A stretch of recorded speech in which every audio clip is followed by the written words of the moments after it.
maka pada Datuk Sultan Bertuara pulangnya kesamaan aku. Sabar belah Datuk Islam Taruh nak berpayukan kapal. Pada katalah bari kami pitua daripada segala Datuk. jelas dengan tu dulu.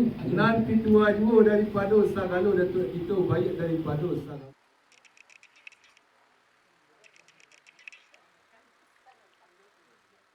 Padang katalah beliau dua kami pitua daripada segala guru kita. Dah sampai Datuk. Jelas dengan tu dulu. Sabar belah Datuk Islam Taruh nak berpayukan.